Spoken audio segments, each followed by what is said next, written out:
Nutrition in human beings. Human beings are omnivorous in nutrition, that is, they take in both plant food and animal food. The nutrition in human beings takes place through human digestive system. The human digestive system consists of organs such as mouth, pharynx, esophagus, stomach, small intestine and large intestine. These organs together form the alimentary canal.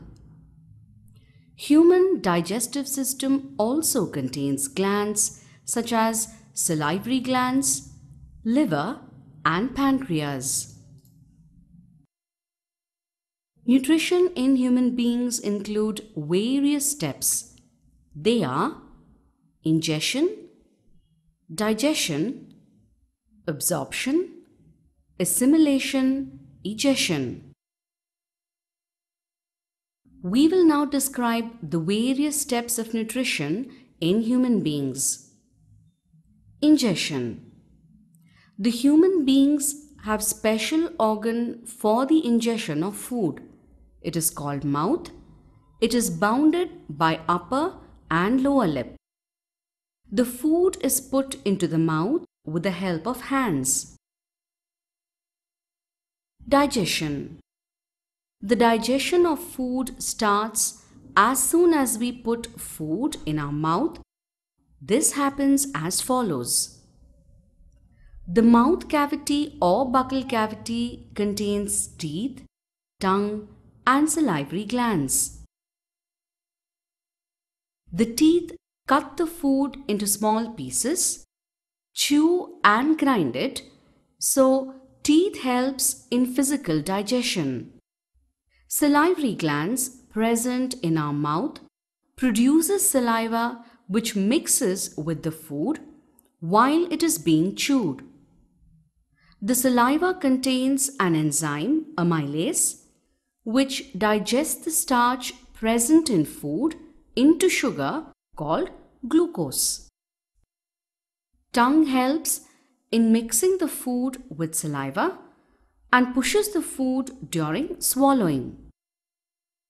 The slightly digested food in the mouth is swallowed by the tongue into a common passage for both respiratory and digestive tracts, that is, pharynx.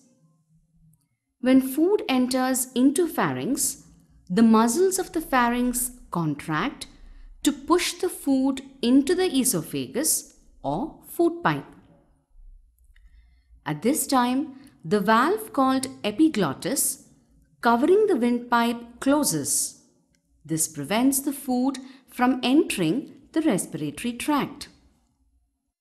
From pharynx, the food is gulped down into the tube-like structure called esophagus. The esophagus is lined with muscles that contract and relax rhythmically. This pushes the food forward. This is called peristalsis. Peristalsis occurs all along the gut. The epithelial cells of esophagus also secrete mucus which lubricates the food. This also helps in moving the food forward. The peristaltic movement of esophagus pushes the food into the stomach. The stomach is a J-shaped organ present on the left side of the abdomen. The food entered is churned in the stomach for about 3 hours. During this time, the food breaks down into still smaller pieces and forms a semi-solid paste. The stomach wall contains tubular glands in its walls. The glands present in the walls of the stomach secrete gastric juice. The gastric juice contains 3 substances: hydrochloric acid, the enzyme pepsin, and mucus. Hydrochloric acid provides an acidic environment for the action of enzyme pepsin. The enzyme pepsin begins the digestion of proteins present in food to form smaller molecules. Thus, the protein digestion begins in the stomach. Mucus provides the protection to inner lining of the stomach from the action of the acid under normal conditions. The partially digested food then goes from the stomach into the small intestine. This is regulated by a sphincter muscle which releases food in small amounts into the small intestine. Small intestine is the longest part of the alimentary canal and is about 6.5 meters long in adult man. It is arranged in the form of a coil in our belly. Small intestine helps in the digestion and absorption of nutrients. The small intestine receives the secretions of two glands, liver and pancreas. Pancreas secrete pancreatic juice into the small intestine. Pancreatic juice contains enzymes such as trypsin and lipase. Trypsin breaks down proteins and lipase breaks down fat. Liver secretes bile, which is a greenish yellow liquid. It is stored in gallbladder.